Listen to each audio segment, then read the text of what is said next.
নারী তিনটে পুরুষকে মন দিয়েছে, তিনটে পুরুষ আবার সেই নারীটাকে বিবাহ করবে বলে উদ্যত হয়েছে। তাহলে মা, একটা নারী তিনটে পুরুষকে বিবাহ করা সম্ভব নয়। তো এখন তিনজনই তাকে বিবাহ করবে বলে ঠিক করেছে। সে সবাই মেয়েটাকে বলেছে যে আমি কিন্তু বিবাহ করবো, আমার বাড়িতে বলে দিয়েছি। তো ঠিক আছে, সেই নারীটি দেখছে যদি তিনজনের মধ্যে আমি কাউকে একজনকে বিবাহ করি তাহলে দুজন মারা যাবে, আর যদি আমি নিজে মারা যাই তাহলে এই দুজন কিন্তু তিনজনই বেঁচে যাবে। তো সেই নারীটি কি করলো, নিজে আত্মহত্যা করে দিল।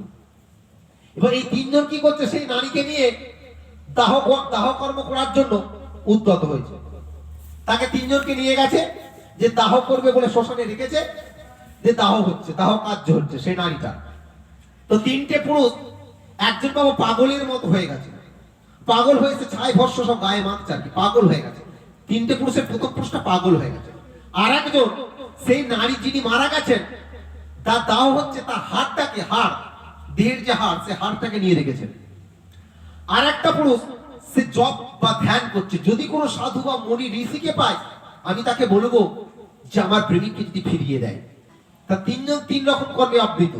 একজন পাগলের মতো হয়ে ভস্য মেখে বসে আছে, একজন হাত দাঁড়িয়ে, মহিলাটার হাত দাঁড়িয়ে বসে আছে, আর একজন ধ্যান করছে। এরপর সেই পথে এক সাধু মহাত্মা যাচ্ছে, যিনি ধ্যান করছিলেন সে সাধুকে দেখে বলছে, প্রভু আমি একজন নারীকে খুব ভালোবাসতাম, তুমি কি পারবে প্রভু সেই নারীটাকে ফিরিয়ে দিতে? তো সেই ব্যক্তি, ভগবান দেখছে কি করে এরা তিনজন, আমি দেখবো। তো ভগবান সেদিকে ফিরেছে, সে বলছে ঠিক আছে আমি ফিরিয়ে দিতে পারি যদি সেই নারীটার হাতটা আমাকে দিতে পারো। তুমি যদি সেই নারীর হাতটা আমাকে দিতে পারো আমি সেই নারীকে ফিরিয়ে দিব। দেখছি তাহলে ওই ব্যক্তি হাতটা রেখেছে, তাহলে ওকে যদি বলি তাহলে ফিরে পাবো। তাকে যে বলছে তোমার ওই নারীর হাতটা আমাকে দিবে, তাহলে এই ব্যক্তি আমার পুরুষ, মহাপুরুষ, আমার ওকে ফিরিয়ে দিতে পারবে। সে দেখছে যদি ফিরিয়ে দেয় তো হাতটা তাকে দিয়েছে। তো দেখতে দেখতে সেই মহাত্মা কি করেছে, হাতটা পেয়ে সেই নারীটা আগে যা দেখতে ছিল তার থেকেও আরো সুন্দর দেখতে বানিয়ে দিয়েছে। এবং আমার নারীটির কি দুর্দশা দেখুন, সে একটা নারী হয়ে এবার তিনজনই তো তাকে বিবাহ করবে বলে উদ্যত হয়েছে।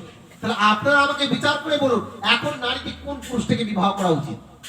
যিনি পাগল হয়ে ছাই ভস্য মাখছিল, নাকি যার হাতটা যিনি রেখেছিলেন, নাকি যিনি সাধন বা ভজন বা তপস্যা করছিলেন?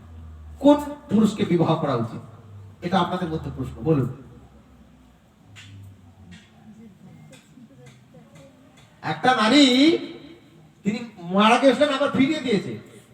যার কাছে একটা হাড় ছিল সেই একটা ব্যক্তি, আর যিনি ছাই ভস্য মেখে গায়ে মেখে পাগলের মতো হয়ে গেছিল